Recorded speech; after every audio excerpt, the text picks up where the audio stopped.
गोविंद दास। ये गोविंद दास कौन थे? इनका जन्म तो कायस्थ कुल में हुआ था और ये महाप्रभु जी के दीक्षा गुरुदेव ईश्वरपुरी जी के सेवक थे। ये सब परिकर हैं महाप्रभु के। आगे लीला में इन सब का बार बार नाम आएगा।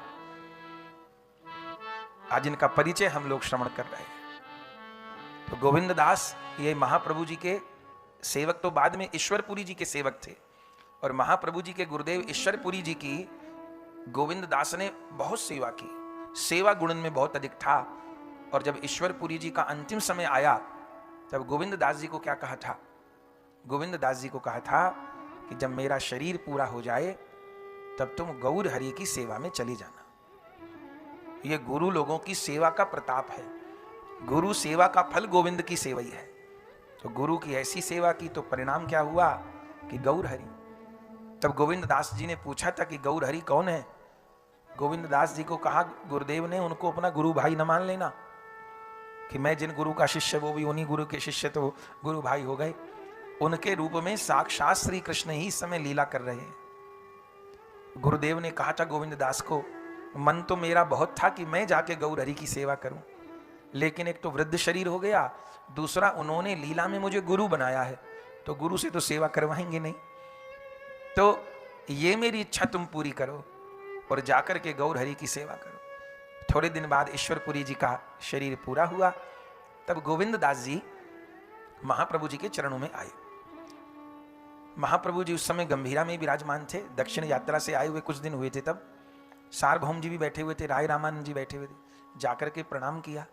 महाप्रभु जी ने परिचय पूछा तो परिचय दिया, मैं श्री ईश्वरपुरी गोस्वामी जी का चरण सेवक हूं। जैसे महाप्रभु जी ने सुना गुरुदेव के सेवक हैं तो महाप्रभु जी प्रणाम किए गोविंद को। गोविंद दास जी ने कहा ये आप क्या करते हैं? महाप्रभु जी हाथ बढ़ाकर हृदय से लगा लिए और कहा तुम तो मेरे पूज्य हो गए। जो गुरुदेव का अंग सेवक है वो तो पूज्य हो गया मेरा। बोले महाराज मुझको तो मेरे गुरुदेव ने आज्ञा दी है कि मैं आपकी सेवा में रहूं।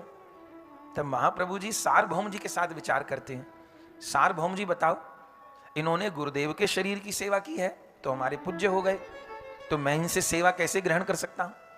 जिन्होंने गुरुदेव के शरीर की सेवा की है उनसे सेवा मैं कैसे लूं? ये तो पूज्य हो गए मेरे। लेकिन ये कहते हैं कि गुरुदेव ने आज्ञा दी है मेरे पास आने की, तो क्या विचार है? तब सार्वभौम जी ने कहा महाप्रभु जी आप जो कहते वो ठीक है कि गुरु का सेवक पूज्य हो गया तो उससे सेवा नहीं लेनी चाहिए, लेकिन जब गुरुदेव ने आज्ञा दे के भेजा है तो फिर गुरु आज्ञावरियसी, फिर गुरु की आज्ञा पहले मानी जाएगी। तो गुरुदेव ने आज्ञा दी है तो इसको रख लो। तब उस दिन से महाप्रभु जी की सेवा में ये गोविंद दास रह गए। ये तीन तो छाया की तरह नीलाचल में रहे हैं, राय रामानंद जी, स्वरूप दामोदर जी और गोविंद दास। इनका एक प्रसंग हम पहले कह चुके। जब महाप्रभु जी के शरीर को लांगा, इन्होंने जीवन भर महाप्रभु की अंग सेवा की। महाप्रभु जी किसी से शरीर नहीं दबाते थे, गोविंद दास दबाते थे। गोविंद दास ने जीवन भर महाप्रभु की अंग सेवा की। और दूसरा जो इनको सबसे बड़ा धन मिला कि प्रतिदिन महाप्रभु जी की पत्तल का बचा हुआ प्रसाद इनको मिलता था। इनका नियम था अलग से लेते ही नहीं थे। जो महाप्रभु जी की पत्तल में प्रसाद बचता था वो थोड़ा हरिदास ठाकुर जी को देना और बाकी स्वयं ग्रहण करना। महाप्रभु के पत्तल के बचे प्रसाद के लिए सब लोग तरसते थे, एक कण मिल जाए। जो महाप्रभु जी की पत्तल का बचा एक कण ले लेता उसके भीतर प्रेमावेश हो जाता था। पर गोविंद दास जी नित्य प्रति महाप्रभु का जरामृत ग्रहण करते थे।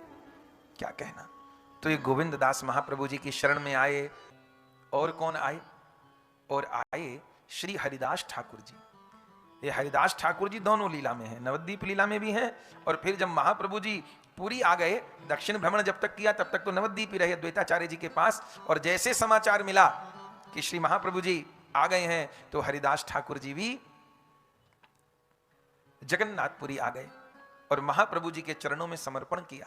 हरिदास ठाकुर जी का चरित्र आप जानते हैं, कहने की जरूरत नहीं। जो प्रतिदिन 3.25 लाख नाम करते, जो एक महीने में 1 करोड़ नाम करते। अरे जिनके शरीर के ऊपर 22 बाजारों में यवनों ने कौड़े बरसाए और उनके लिए भी जिन हरिदास ठाकुर जी ने प्रार्थना की, जिन हरिदास ठाकुर जी को पतित करने के लिए वैश्या आई, लेकिन नाम सुन करके उस वैश्या का भी चित्त परिवर्तन हो गया। वो हरिदास ठाकुर जी भी अब नवद्वीप लीला के परिकर से नीलाचल लीला के परिकर बन गए। और निवास कहां किया? इनका जन्म कहां हुआ था? इनका जन्म हुआ था बूढ़न ग्राम में और खान उल्ला काजी के घर पर। चरित्र नहीं कह रहे, चरित्र कई बार कहा है, खान उल्ला के घर पर। तो जगन्नाथपुरी में पहले से नियम कि वहां पर यमन को प्रवेश नहीं है, केवल हिंदू ही प्रवेश कर सकते हैं।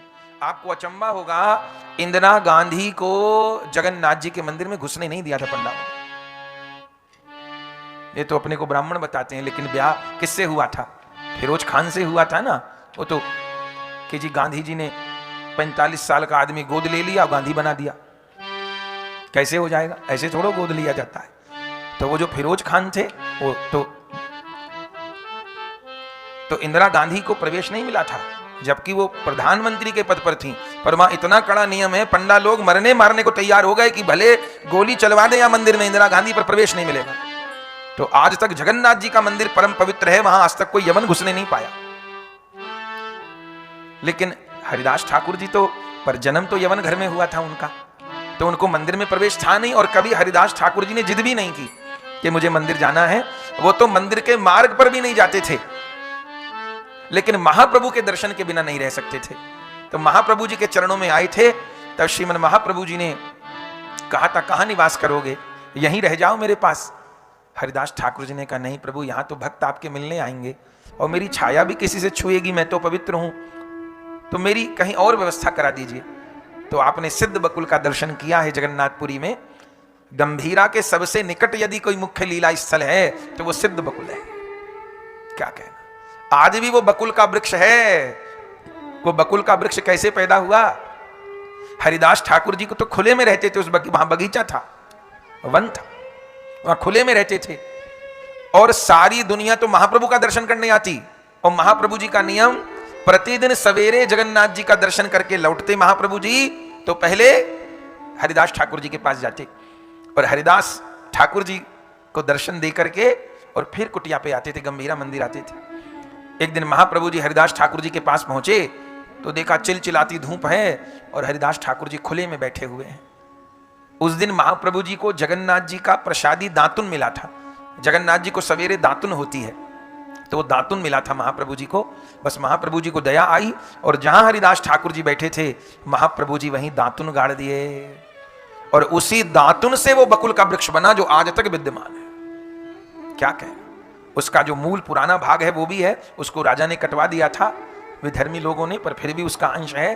और फिर उसी के वंश का और वृक्ष अभी विराजमान है, सिद्ध बकुल। उसी वृक्ष के नीचे हरिदास ठाकुर जी ने जीवन भर भजन किया। बंधुओं, उस वृक्ष के पत्तों के ऊपर महामंत्र उभरे आया, उसको सिद्ध बकुल कहते हैं। भक्त लोग जाते हैं, जगन्नाथपुरी गए, सिद्ध बकुल नहीं गए, गंभीरा नहीं गए, तो कहां गए फिर?